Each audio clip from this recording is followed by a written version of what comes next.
Extras. Before they could meet with Coren Dahl, the party had to do a fair amount of screwing around. First, Angel found out where he lived and his position in government from her contact. The Laric government has a House of Parliament with members elected by the people, but it also has a Council of Industry, a non-legislative body made up of one member from each province elected by the local businessmen and oligarchs. This council reviews most bills from the House, making non-binding recommendations. The House is free to ignore their advice, but the Industry Council's commentary is attached to the bill as a matter of public record, and they have some degree of influence. Coren was elected to this body by the businessmen of one of the provinces bordering on the peace bond, businesses who see the activities of the war bond as a destabilizing influence, which risks provoking retaliation from the evil Diluvians. And so Coren Dahl, the one name they had been given as a contact with the war bond, was a politician working for oligarchs who openly criticized the war bond, which is, of course, his cover. It casts suspicion away from himself and his activities, and also gives him a voice on the inside of the political opponents of the freedom-fighting terrorists, a voice he uses to urge caution and to slightly restrain the vehemence of their criticism. So Angel found out about him from Hood, but then they had to contact him. They wrote him a letter, spending a good chunk of time trying to find wording that would make him want to see them, which seemed to require hinting at their purpose, or at least at how they had been given his name, but without calling out his war bond connection, insulting him, or containing anything which would be incriminating if the letter were somehow intercepted. I don't have the wording anymore, it was worked out verbally, but they must have done a decent job, because he did agree to see them. After he replied to their letter, there was one more step they had to get through. As they were heading to the restaurant, their way out of an alley was blocked by a severe-looking halfling woman and a couple of large, thugly humans. They can't tell if she's been tipped off to their purpose or what, but she acts like she belongs to some kind of secret police, grilling the party about the war bond, whether they have any connection, what they think about them. She either seems unaware that they could just squash her like a bug, or she's just one of those people who is fearless in their application of their own law or code. But in any case, the halfling makes them pretty nervous, but they manage to thread the needle, showing sympathy for the plight of the descendants of the peace bond exiles, but decrying the violent and illegal acts of the war bond freedom terrorists. Afterward, the encounter was fairly ambiguous. Was she a member of the Laric secret police, trying to ferret out KT spies and informants and war bond sympathizers alike? Or was she one more layer of precaution put in their path to test their discretion by Coren Dahl, who was clearly very careful about maintaining his dual identity? The organization to which Angel belongs has had various names at different times, like the Society of Whispers, the Unseen Hand, but since its founding the group has been so mired in secrecy that most members consider it nameless, and indeed few ordinary people even know that they exist. But in the corridors of power they are discussed in hushed tones as mercenaries and assassins who can get anywhere, and other intelligence or espionage groups, such as the Hand of Sirius, attempt to monitor their activities with great distrust, and they name it simply the organization. That said, according to anecdotal evidence, which agrees with the conclusions of the Hand of Sirius, upstanding political leaders across the continent are not often assassinated, and even in such cases there's rarely, if ever, any suggestion that the organization is responsible, leading to the conclusion that they have some code or other motivations beyond pure profit. The organization was originally founded a long time ago to combat the Diluvian menace, long before they brought overt war to the continent. It was apparent to many people that the tales of the Kuatoan conquests at sea would inevitably lead them into conflict with the land in time, so a number of wealthy or skilled individuals armed and trained themselves, forming an independent organization. They had no direct ties to any government, but at various times nearly all the nations of the continent funneled money into their coffers as they proved themselves both discreet and capable. The organization fought an ongoing campaign against Diluvian spies. Mostly a losing battle, but they at least made spying on land a risk, a cost.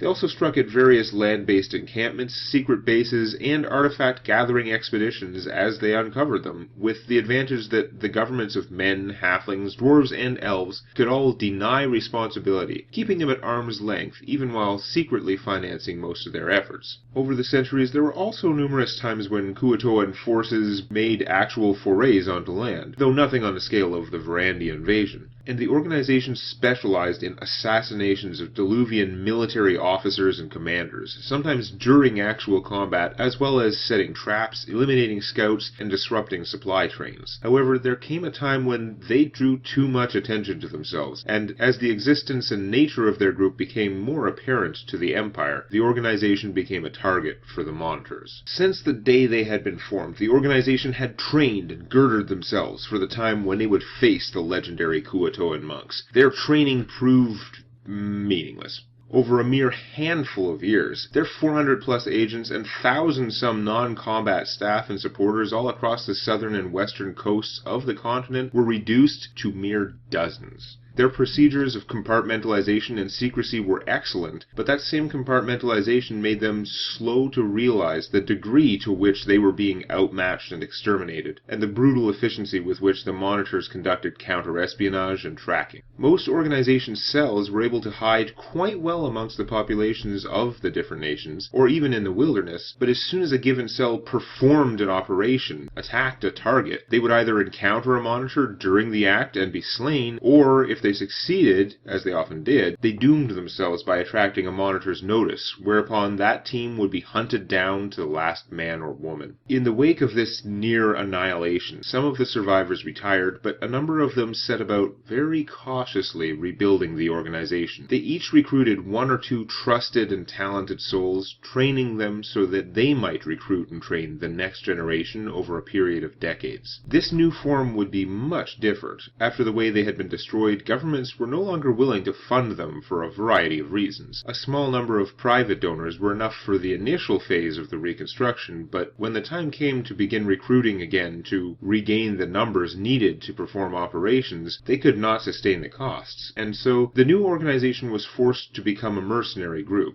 They began working bounties, initially only above-board bounties, those set out by governments. However, as the organization grew, the needs for money and for the best talent put great strain on the ethical roots of the group. To fulfill all these needs, which pulled in conflicting directions, one corner of the triangle had to give, and in the end, after a great deal of internal debate and conflict, it was the morals which relented. A vicious cycle ensued, where they began to take more and more gray or even black jobs, earning greater and greater rewards, and attracting more and more dangerous, unscrupulous, or even borderline insane individuals who would in turn take greater risks and darker jobs for profit. The organization has gone through many periods of increasing and decreasing illegality in their activities, as different groups of leaders came and went. Over the ages, they formed a core of ironclad internal rules to govern their activities and limit disputes, helping them to maintain cohesion and to pull themselves back from the brink of evil, where they have sometimes strayed. These rules include operating in pairs, not hunting their own, and procedures which govern dealings with their network of contacts in major cities. Of course, given the highly competent and independent individuals the organization attracts, the partner rule in particular is not always followed. But the Diluvian invasion of Verandi has spurred a renaissance of their original ideals. A number of their best and strongest-willed members took active part in the war and the resistance, and those heroes have inspired and led the rest of the organization to focus more and more on fighting the Kuo-toa. Their mercenary aspect still occupies a majority of their time for most members,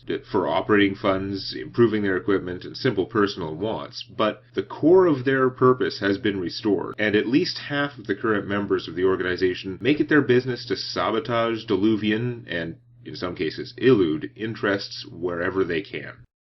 I found it pretty funny after the fact that Little One had jokingly predicted that the infamous halfling was in fact twins from my description of his powers, but up until the reveal, I was worried that he or someone else would give it away. There was definitely a round or two during that fight where the double actions and the dancing in and out of cover could easily have tipped them off. As far as I can tell, I've lost their proper builds, but the one brother was a pyrokineticist, which is a psionic class that does not advance their casting progression, but gains fire resistance as they level, and they get a ton of fire-based powers, many of which are at will, though they're really unfocused. Like, half of their powers are for melee, another chunk are ranged spell-likes, and other weird things, but they do get this flame whip power, which lets them conjure a weapon out of animate fire, perform melee attacks as touch attacks with a 15-foot reach. reach. I created a custom feat for this guy that let him reshape the Flame Whip to look like a spiked chain, and since that's a horribly weak feat, it gave him like